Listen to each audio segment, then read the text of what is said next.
So I'm going to ruffle a few feathers out there, and I don't care, because I want midlife women to finally lose that belly fat that they've been struggling with for so long. You see, there's a lot of advice out there right now advising midlife women to do certain things that's actually hurting them. It's hurting them because they keep following this fat loss advice and they keep failing. They get frustrated with their lack of results. They keep yo-yo dieting. They keep trying this diet and that, and eventually they feel like giving up because nothing's working. Now on this channel, I give advice on all the things that I've followed myself. In my late 40s and early 50s, I was a fitness model. I was on the walls of Lululemon stores, and I was super lean. When the world shut down a while ago, I gained over 20 pounds. And at 62, I was able to drop those 20 pounds using the principles that I taught when I owned my gym and I was a fitness model. And that's what I'm going to share with you today. Real life advice that works for midlife women. So you probably want to know what it is, right?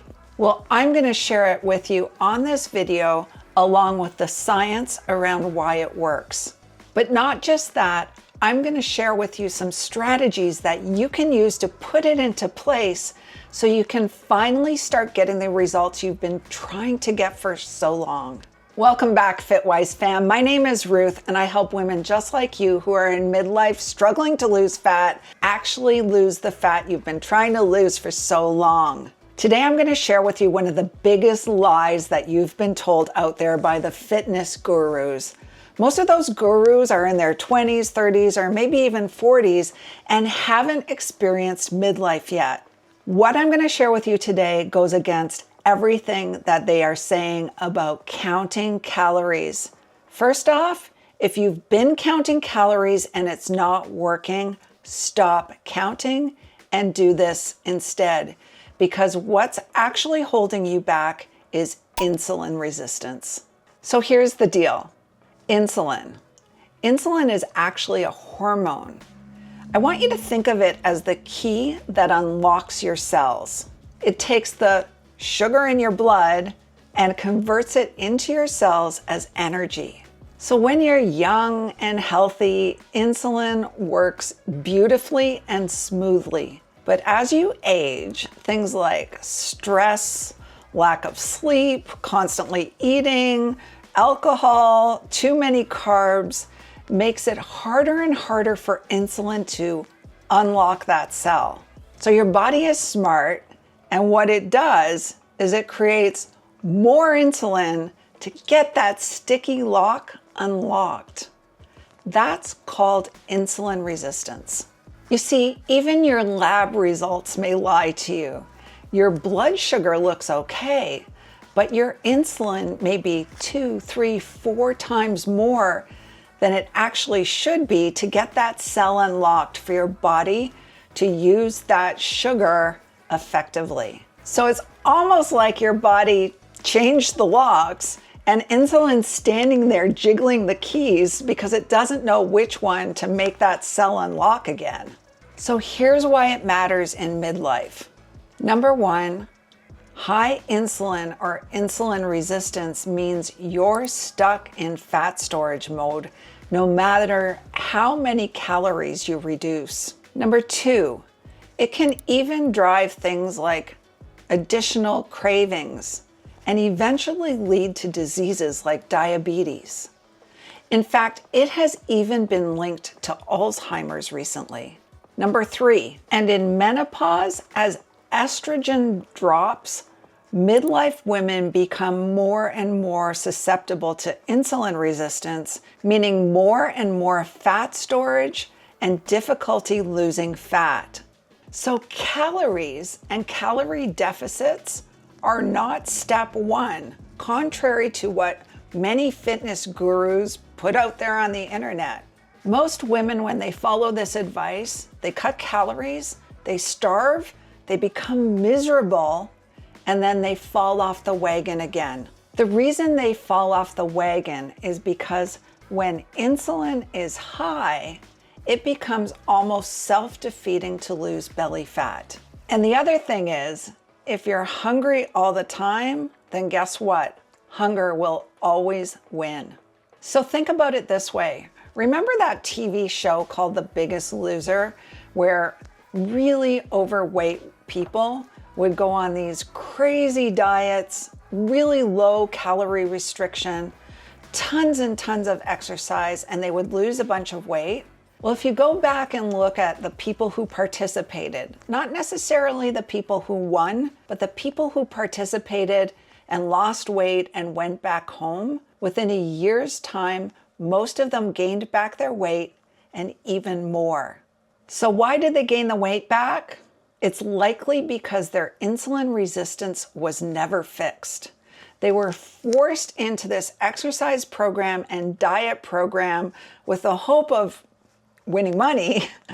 And once that hope was gone, the insulin resistance took over again, and they went back to their old ways and gained all the weight back. Have you ever done this yourself? Yo-yo dieted, where you had some great results because maybe you had a wedding to go to or a vacation planned, but once it was over, you went back to the way you were and even more?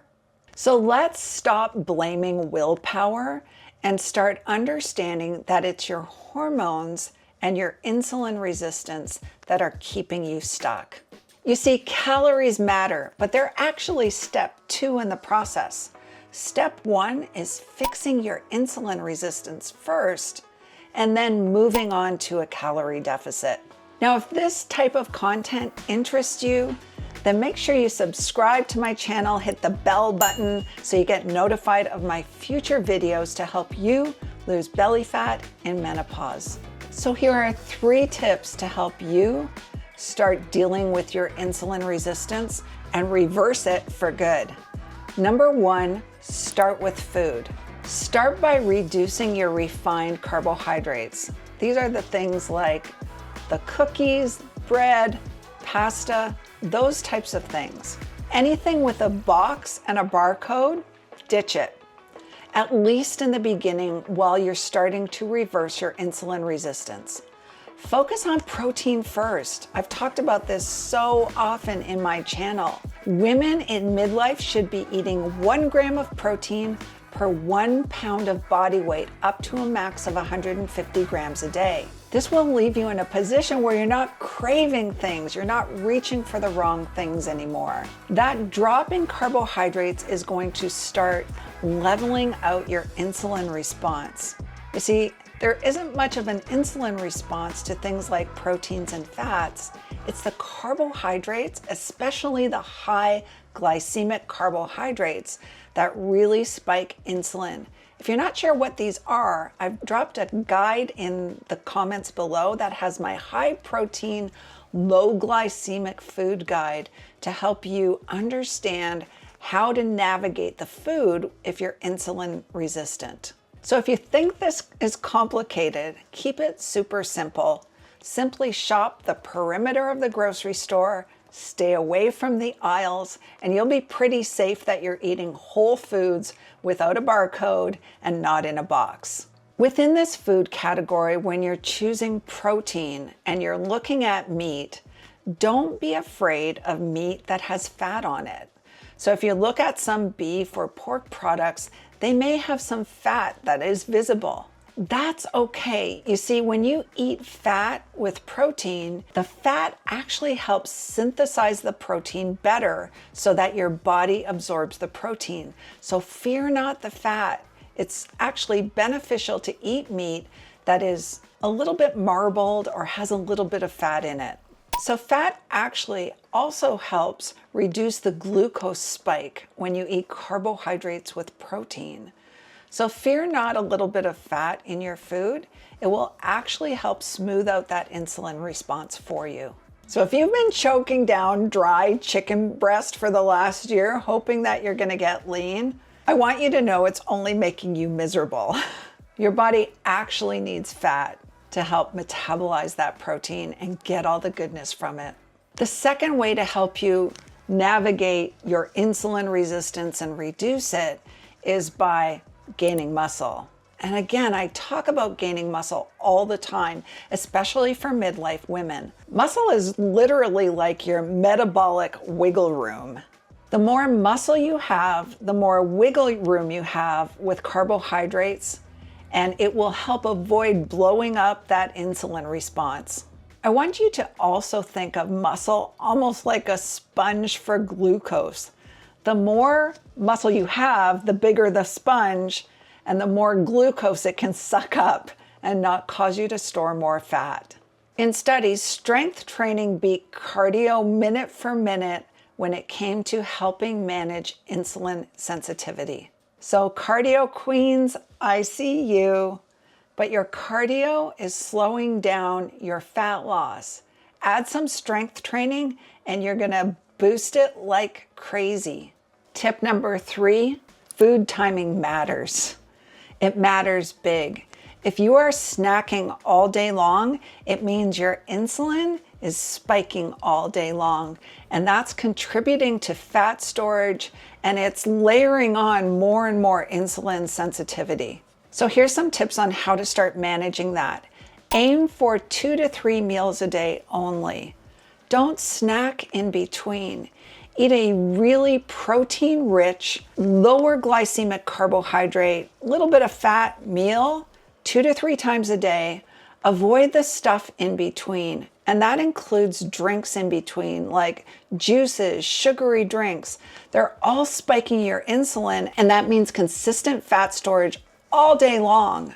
Do your best to eat the most calories earlier in the day. A big breakfast and lunch will beat a big lunch and dinner because it'll allow you to have a longer period of time where there isn't an insulin spike.